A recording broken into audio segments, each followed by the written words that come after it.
Hi, this is Linica. Today I'm going to be showing you all 10 of my strategies for how I was able to beat Gloamwing to get credit for the Family Fighter achievement.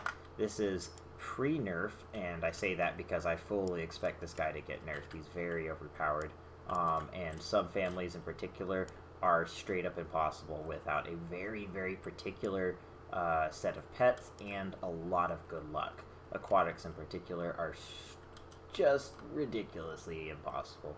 And the best I could come up with was somebody else's guide that I found on like Wowhead, and it involves 2 gulp froglets and ridiculous RNG. So there really are no good ways to beat him with aquatics, but I'll show you what worked for me so that you can get it done. Fortunately, you only have to do it once, so you really just have to get about a 15% chance to go through, and you got him. So good news is the other 9 are nowhere near as hard. It's just that his what makes him difficult is he's a flyer and he has Void Gate. Void Gate works just like all other swap out abilities that, you know, it swaps into the highest health pet, but it has a 2-round cooldown, so it messes up pretty much all strategies. It's just that 2-round cooldown is going to get nerfed. I guarantee it. But until it gets nerfed, we just have to settle with what we got. So we're gonna deal with the 2-round cooldown and assume that it doesn't get changed, and once it does get changed, I'll put out a new guide for aquatics, because right now this is garbage, but this is the only thing I was able to get to work, and I tried about 6 or 7 hours, probably sunk about 500 or 600 battles, probably 300 bandages into this strategy. You know, I bought probably 100k gold worth of pets on the auction house, trying different breeds of tide skippers and looking for gulp froglets, and tried ghost sharks. It's just there's nothing. This is the best I got, but I'll go ahead and show you all 10 of my strategies and explain each one. A little bit of RNG involved in some of them, but really the only one that's very heavily RNG dependent is the aquatics, and it's also very difficult because you have to have 2 gulp froglets, and I don't think 2 balance will work. I think you have to have at least 1 that is either HP or HB. So, yeah, shame on you, Blizzard. This is just not fun for aquatics. But we'll start with humanoids. Humanoids is pretty fun. I went on farmed a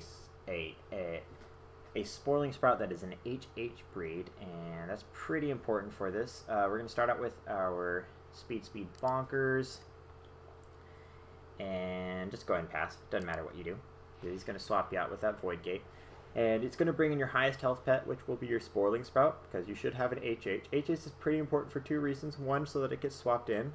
And also so that if it gets a lucky triple with Slicing Wind, you will be able to survive to throw up both of your dots. If you have a different breed, you might be able to get out slightly harder hitting dots, but you run the risk of dying to a triple.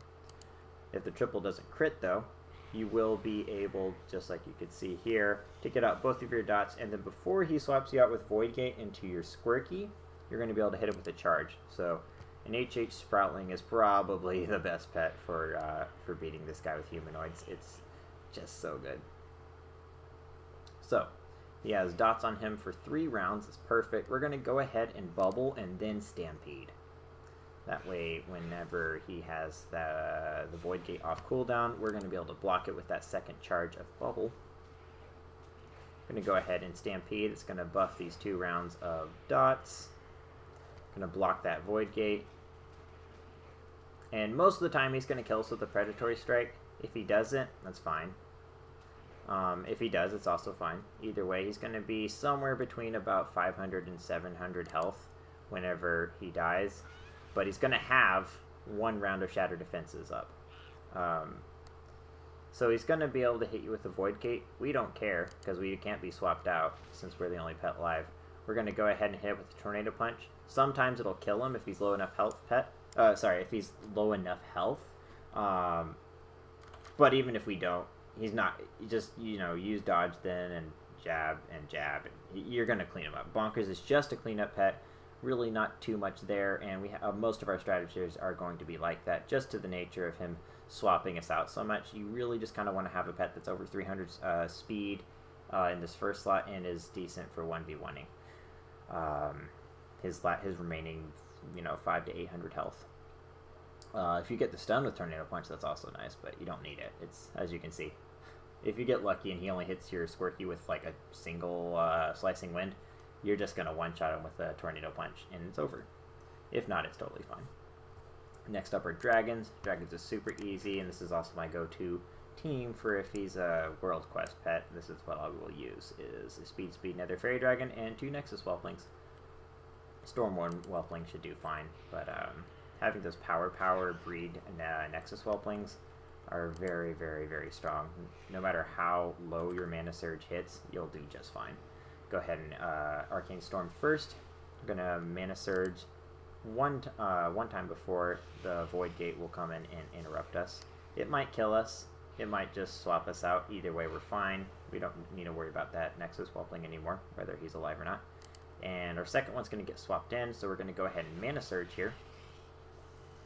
And we should be able to get out 2 rounds. The second one should be buffed by our Dragon Racial, so we should either one-shot him or have him low enough health that when he swaps us into our Nether Fairy Dragon, we're going to be able to clean him up easily with a Moonfire, maybe throw in a dodge.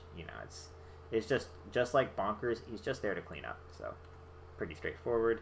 Next up are Flyers. Flyers has a little bit of RNG involved, but not required to win. It's just that there are 2 separate paths that you will see can happen. It has to do with when Stormwing is killed. So we're always going to start with that Speed Turkey, throw out a Sleep, and then swap into our Orphaned Fellbat. We're going to apply Black Claw and then Fell Immolate. Excuse me. Now that both of those debuffs are up, we're going to bring in our Stormwing, and we're going to go for Flock. This is where the RNG is involved. He's going to always go for Predatory Strike, which should hit for about 800 damage. And then he's going to go for Slicing Wind. Most of the time, he's not going to kill you with Slicing Wind, but if he does, it's just going to prolong the battle. It doesn't mean you lose, it just means you have to follow a couple extra steps. We'll go ahead and go for a Flock and see what happens this go round.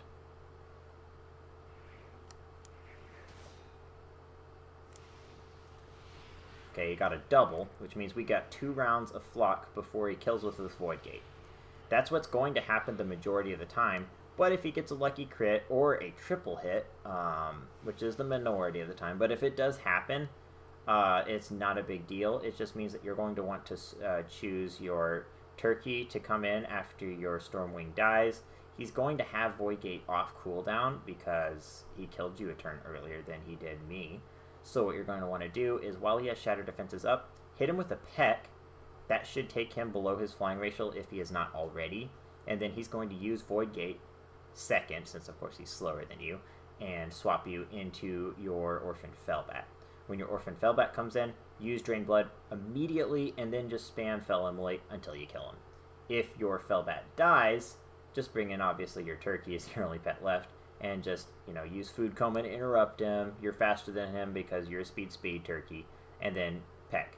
Just peck until he's dead. You can beat him. It just adds a couple extra steps. But the majority of the time, you don't even have to worry about all those steps because you'll just get those 2 rounds of Flock in and then peck with your Turkey and he's dead. So, pretty simple either way. Next up, we have Undeads. Undeads is super fun and pretty easy. Really no RNG involved in this. Just go ahead and Ethereal to avoid that swap. We'll go ahead and Haunt here. Take the Predatory Strike before it, and that's fine. Even a crit won't kill us, so it doesn't matter. Then we're going to bring in our Marionette.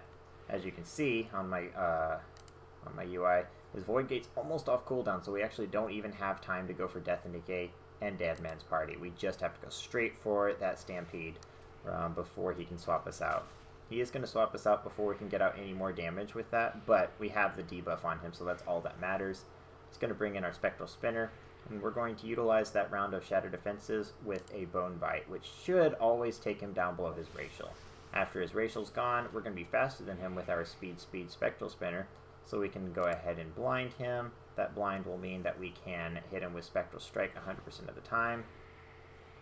And he's going to miss us with that Slicing Wind followed by the Void Gate. So we're actually going to stay in here. We're just going to go for bone bites till he's dead. If he does somehow manage to kill us, doesn't matter. We have an undead racial, so we'll kill him anyways.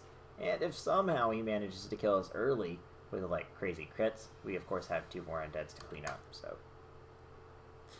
it's pretty simple. Next up are critters. Critters is the first fairly RNG dependent for a win. What you have to do is you have to get both Poison Fang and Stampede up with your giant sewer rat. Also, the order of your pets is very important. You want to have your dust bunny in your first slot. You want to have your giant sewer rat in your second slot. And the reason for that is your lovebird hatchling, which is your third slot pet, has the same exact health pool as your giant sewer rat. So when he swaps your dust bunny out on the first turn, it's going to bring in your highest health pet. But wait, both of these pets have the same health pool, so how does it choose? It just chooses your the next one in line.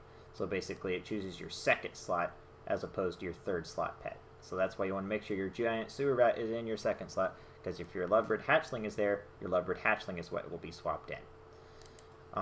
So we're going to go ahead and pass. Doesn't matter what we do, that void gate is going to swap in our giant sewer rat. And this is where the RNG comes into play. He's going to hit you with Predatory Strike. If he crits, you know, you probably should just forfeit. But that's not the real RNG. The real RNG is if he kills you before you get your Stampede out, you just need to forfeit. You need both of those debuffs in order to win this battle. The only way he can kill you right now is if he gets a triple or like a double with a crit. So the majority of the time, you should be able to get out a Stampede. See right there, he got a single. If he gets a double, as long as the second one doesn't crit, I would have been fine. But the important thing is you need both of these debuffs up before he swaps your lovebird hatchling in. It's fine for your rat to die there with the void gate, you just need to get both of these debuffs up or you won't win. Next up, we're going to go ahead and Predatory Strike, take advantage of that Shattered Defenses, and his flying racial should be gone. So now that he has that flying racial gone and that debuff still up for 2 more rounds, we're going to go ahead and stun him. Let that dot tick. I'm going to go for some Alpha Strikes. We should be able to get out 2 before he swaps us out.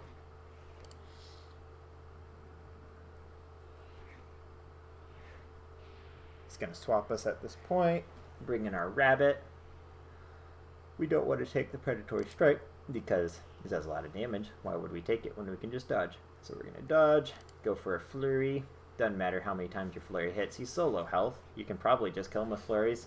Or you can go for style points, go for a Stampede. He's going to swap you into your lovebird hatchling. You can dive bomb him with a Predatory Strike. Give him a little taste of his own medicine. How's it taste, buddy? Not so good. That's what I thought. Alrighty. Yeah, I'm a little bit salty. I spent about 6 or 7 hours trying to figure out the stupid aquatics, and I just couldn't. So, critters took me about an hour. This is a tough one, but this one works very well. Like I said, if he does manage to kill you before you get that Stampede out, you just have to forfeit. Try again. You know, just revive your battle pets. It's free. And I also did try just going for Stampede. You need both of them. You can't just skip the Poison Fang either. So just use a giant sewer rat. That power breed is so nice. It hits really hard, and just get those debuffs up, and it's pretty much a surefire win at that point. So it's about a 70% win rate condition. Next up are magic pets. Magic pets are pretty fun, not too hard. You really just need a Highjaw Wisp and an Ethereal Soul Trader, and then I bring Stardust as my third pet.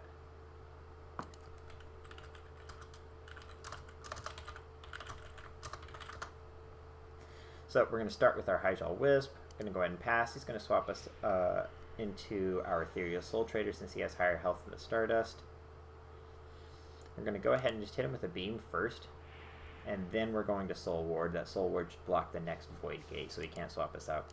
We actually want him to hit us with a triple here, but a double's fine, and a single is fine, but the thing is we want to get as low health as possible so that our life exchange will do the maximum amount of damage, and of course healing, to us.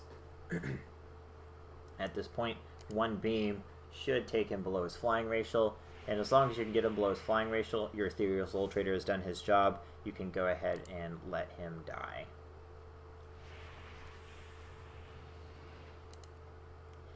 Next, we're going to go ahead and bring in Stardust. We'll go ahead and hit... We can use Starfall or Celestial Blessing. It doesn't really matter. We'll go ahead and go for Starfall, just to buff our magic damage. Usually I use Celestial Blessing, but I'll go ahead and give that a try. We'll go ahead and... let's go ahead and Wish first, actually. I'm not too scared of that Predatory Strike, because even if it crits, it can't hit for more than what it just did, because of our magic racial. Go ahead and dodge so that he doesn't get a lucky triple and kill us with that Slicing Wind. Actually, I think a double would have killed us. But now we're full health. We're going to go ahead and Arcane Blast. We have dodge up still, so he's not going to swap us out.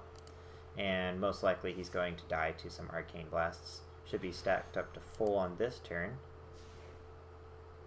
And right before he can try to swap us out, we're going to get that killing blow with an Arcane Blast. So it doesn't matter whether you use Starfall or Celestial Blessing, but either one. It basically works the same way. You just clean up with your Hydrail Wisp, similar to Bonkers and your Nether Fairy Dragon. Next up are Elementals. Elementals was another one that took me probably about an hour to figure out, but this strategy works very, very well. You want to use a Ruby Droplet. Breed doesn't matter, but I would say the higher health, the better. So I have an HP. HP is probably the very best, but HH maybe has a bit of an edge over it. All breeds have the Ruby Droplet have high health, so really anything will work. Next up, our Singing Sunflower is going to be swapped in since he has that high health pool. We're going to go for a Sunlight and then a Solar Beam. Pretty much 99% of the time, you're going to get out a Solar Beam. If he gets lucky, like a triple and a crit, like for example, if he'd gotten a triple, because he got a crit, he would have killed us. But the vast majority of the time, we're going to be just fine. It's going to bring in our Corrupted Blood. We're going to go straight for an Explode. If he gets 2 triples here and we go for an Ooze Touch, we will actually die. So we're just going to play it super safe. Go for an Explode, and now he's at about 600 to 700 health.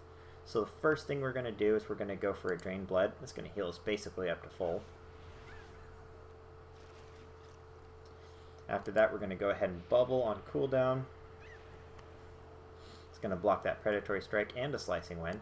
And then as soon as we can get another Drain Blood out, he will kill him.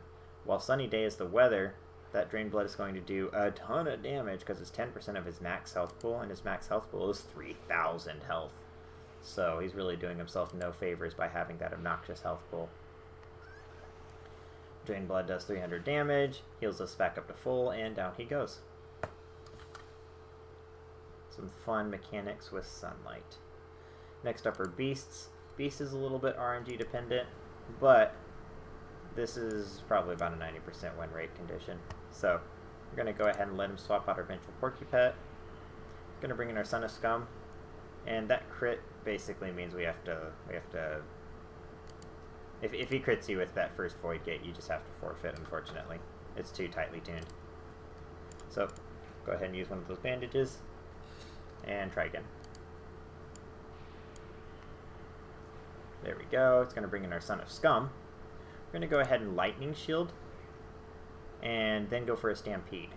We actually want him to hit us 3 times or 2. Either is fine, but we don't want him to kill us. So we don't want him to like get a triple and a crit. 1 is actually really bad RNG because that means that he takes as the minimum amount of damage from the Lightning Shield. But we should still beat him, and it's fine. What it does mean is our Son of Scum is still alive, so later on it's going to be useful. I'm going to go ahead and hit him with an Arcane Dash while he has Shatter Defenses up. And getting the stun is actually really bad, because what you want is you want him to hit you with Slicing Wind right before you go for that Ooze Touch and give you your Beast Racial. But it doesn't matter. It's really a win-win. I mean, you're either not taking damage or you're doing more damage because he hit you with Slicing Wind and proc your Racial. So either way, you're fine. Obviously, getting the stun's kind of nice because you're not taking damage. Now you have both of these 2 pets alive. With RNG going differently, you could very easily have both of these 2 pets being dead, but he's going to be at about the same health, so it doesn't really matter. We're going to go for a Powerball, take the Predatory Strike, and because we have these 2 pets alive, Even though he has a 346 speed health, we're going to be just fine because we're just going to throw up Spirit Spikes and he's going to kill himself on it with Slicing Wind. He only got a single, so he's fine. But we're just going to go for a flank and kill him. So, a little bit of RNG, but it doesn't really change whether you win or not. It just changes a little bit how you fight him. So, a couple things that can go differently is if he kills both of your pets and your Vengeful Porcupet is really low health, which you, of course, will. Okay, I backtrack. Your Vengeful Porcupet's going to be low health, just always. But if he is fairly high health, like say about 300 health, you're going to want to go for Spirit Spikes, and you have to kind of get lucky. You need him to hit you either once or twice. If he gets a triple, he will still kill you through Spirit Spikes because it's kind of a bug where even after he dies, he still has that second and third hit chance on Slicing Wind. So what it'll look like is it'll literally be a dead Gloamwing attacking you with Slicing Winds through your Spirit Spikes, which will kill you if it's a triple. And that happened to be the first time I got it, and I almost threw away the strategy, but I liked it too much and I kept it. So if you have either one of these pets still alive, you're totally fine to throw up Spirit Spikes and let him kill your Vengeful Porcupet because you have another pet alive. So a couple things can go a little differently, but it doesn't really change your strategy. You still let him swap out your first pet, throw up Lightning Shield, you go for Stampede, you forfeit if anything doesn't let you do that combo right there. He's going to swap you out, usually killing your Son of Scum, but not always. You're going to bring in your Thaumaturgical Piglet when he swaps you out, and go for an Arcane Dash. Whether he stuns you or not, you're going to go for Ooze Touches until he swaps you into your Vengeful Porcupet, and then you'll Powerball, and almost always Spirit Spikes. If he's very low health, and both of your other two pets are dead, and by very low health I mean like 190 health or less, you are actually going to want to go for Flank instead of Spirit Spikes. But that's only because he has that glitch chance to kill you after he's dead with Slicing Wind. It's just kind of a silly mechanic. So the vast majority of the time you're going to want to go for Spirit Spikes, but to play it safe, if he's low enough health that you can kill him with a flank, obviously go for the flank if your Vengeful Porcupet's the only one left alive. That's literally the only difference, is if RNG really kind of changes things, you might want to go for a flank over Spirit Spikes, but everything else that I showed you is going to be exactly the same move order and strategy. So, a little bit RNG dependent, but nothing like the next one. Aquatics is such a mess. This guide that I got is not even my own strategy. I tried 6 or 7 hours, and I just couldn't. I sunk so many level 25 stones into pets trying to get this to work, and I just couldn't. It's so badly overtuned against Aquatics, because of course he's a flyer. He has that Predatory Strike and Slicing Wind, which will two-shot anything. Doesn't matter what Aquatic it is, it's gonna die. Yeah, I mean, I tried that Young Mutant War Turtle. I tried Bleed Teams. It's insane. What I did finally manage to get a win with was 2 Gulp Froglets. One of them has to be either HP or HB, and the other one can be whatever. And then a Mongoose. You want your Mongoose to be as high attack power as possible with a speed over 300. And then you want to put your first Gulp Froglet to be the higher health, or if they're the same health, meaning like if you have 2 HPs or 2 HBs or an HP and an HB, you want that second slot one to have Swarm and Mudslide. Then you want your third one, or your third slot, to be your other Gulp Froglet, either your lower health or just your second Gulp Froglet that has the same health pool. And you want to have that one with Mudslide and Corpse Explosion.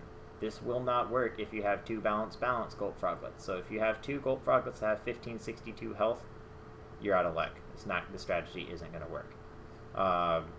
Any other combination of Gulp Froglets can work, but it's all the same likelihood. It's really, really, really RNG. Basically, the way the strategy works is you start with your Mongoose Pup. He is going to swap you out, and you're going to bring in your higher health Gulp Froglet, or the one that's in the second slot. And you're going to go for a Mudslide. He's going to hit you with Predatory Strike. You're almost dead, but you can survive 1 tick of Slicing Wind. So what you have to hope for is you have to hope that he hits you with one non-critical strike slicing wind, which is about a 33% chance. It's a little lower because he could crit you. But you just have to get hit by one non-critical hit strike of slicing wind, and then go for swarm. If you're able to get the swarm off, you now have a little over a 50% chance to win the battle. But any crits will screw it up, and a bunch of triples will totally screw you up. So then, after you die on the second Gulp Froglet, it's going to bring in your third slot pet, your second Gulp Froglet, and while you have one remaining round of Swarm Shattered Defenses, you're going to hit him with a Mudslide. That Mudslide's going to do double damage, and then you're going to go for a Corpse Explosion. If you don't get both the Mudslide and the Corpse Explosion off, because say he gets like a triple and then another triple, you gotta forfeit, and it's just very RNG dependent. If all that RNG goes your way, you're able to, be swapped into your first Gulp Froglet, Mudslide, Swarm. You're swapped into your second Gulp Froglet, you Mudslide, you Corpse Explosion. Your only remaining pet is going to be your Mongoose Pup. At this point, your rotation should be Gnaw, Survival, Gnaw, and Dive. And if your dive kills him, you win. I'll add footage of my victory of this over me talking about it, but basically, I'll show you. I'll go ahead and try it here, but it's not likely for me to. It's very unlikely. You first of all have to get about a 30% chance of getting that swarm debuff off, and if that doesn't happen, you just have to forfeit. And I probably tried this strategy 10 or 11 times before it worked for me, which is about what I would expect. You just got to bring a lot of pet bandages. So yeah, I guess he just hit me with a double on that slicing wind, and I'm dead. So I got to forfeit and try again and try again and try again until I finally get the magic RNG. So not a good guide. I'm sorry, I have to admit, but it's the only thing I could get to work. So also huge shout out to Nathan for donating his or letting me borrow this HP Gulp Froglet. I couldn't have done it without it. It's just not possible with Aquatics. It's very, very, very badly overtuned for Aquatics. So hopefully they'll fix Void Gate soon. And yeah, this poor guy's trying all sorts of things. I tried the tiny blue carp. I tried the tiny green carp. I tried the purple puffer. I tried the emperor crab. I tried the magical crawdad. I tried the puddle terror. I tried the tide skipper. I tried multiple breeds of the tide skipper. I tried so many frogs with bubble and swarm of flies. I tried the ghost shell crab. I tried bleed pets like the left shark. I tried the ghost shark. What else did I try? I tried penguins. I tried spamming. Literally, I tried spamming like belly slide, all sorts of ridiculous stuff, and I couldn't get anything else to work. This is just a ridiculous achievement for Aquatics. But if you do finally manage to get Aquatics done, mechanicals is easy, piece of cake. So we're going to go ahead and start with our Darkening Tonk, go for a charge.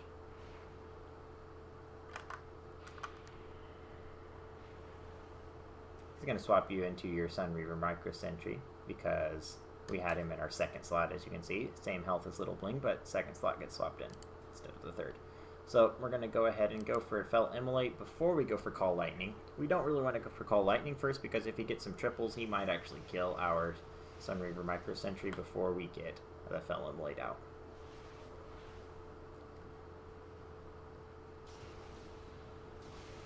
Alrighty. That portal's already off cooldown, so may as well pass. He's just going to swap us out anyways. And it's going to bring in Little Bling. Little Bling should most of the time be able to get out both a Make It Rain and an Inflation, but I guess you could probably just play it safe and go for an Inflation. I like to go for Make It Rain first. Now we're faster than him. So we're going to go ahead and go for that Inflation. With Lightning up, it's going to do a ton of damage. before he manages to swap us out, but it's going to be too late. He already has that Shatter Defenses up on him, so most likely he'll just die to an inflation, and even if he doesn't, he's going to swap us into our Dark Moon Talk, who's going to hit him with an Ion Cannon. So there it is. Didn't even have to use that Ion Cannon. I did the first time I fought him. Again, Aquatics is just ridiculous. I'll put out a new guide for how to beat him once he gets nerfed, but until he gets nerfed, that's literally the only thing I can offer is double Gulp Froglet. Breeds are very important. You have to have at least one HP or HB breed. It doesn't matter which one. Although HP is probably, yeah, HP is slightly advantageous to have over HB, but both of them should work. It is just very tightly tuned. And then the Mongoose Pup, you want to have as much attack power as you can while still being over 300 speed. So, best of luck with getting that Aquatics done. Also, there was a glitch. On top of the fact that he's so hard to beat, there was a glitch for a little bit that, basically there was one pet, what was he called? Snoz, where if you did somehow manage to get that double Gulp Froglet strategy to work, and you beat Gloamwing, it wouldn't even give you credit for Gloamwing. It would give you credit for, like, I think it would give you credit for Aquatics on Snoz, and vice versa. I think it did the same thing with, like, Dragons on Snoz. If you beat Dragons on Gloamwing, it would give you credit for Snoz's, it was something like that. I think it was Aquatics on Snoz would give you credit for Gloamwing, and credit for Dragons on Gloamwing would give you credit for Snoz. It was some sort of mistake that they hotfixed. They fixed that, but they somehow haven't managed to hotfix his Void Gate cooldown yet, at least as of me recording this video. So currently, I would just label him this an impossible achievement. But if you really want to be a tryhard and try to get that achievement, this is what worked for me after about 10 or 11 tries. It's just so RNG dependent. It's really, really disgusting. But enough of me complaining. The rest of this achievement was really quite fun to challenge myself with beating. So hopefully all these strategies work for you. If you do manage to find another better strategy than I did for any of these, but especially for Aquatics, please leave it in the comments, and just help the community out. And if you like this video, then just let me know what other strategies you're having trouble with. I've had a special request for Snoz, so he'll probably be my next one that I'll tackle. But if you have any special requests, any particular teams that you need help with, just let me know. If, for example, that you don't have a Fellbat and you want another strategy, I'll definitely be happy to work with whatever pets you have available.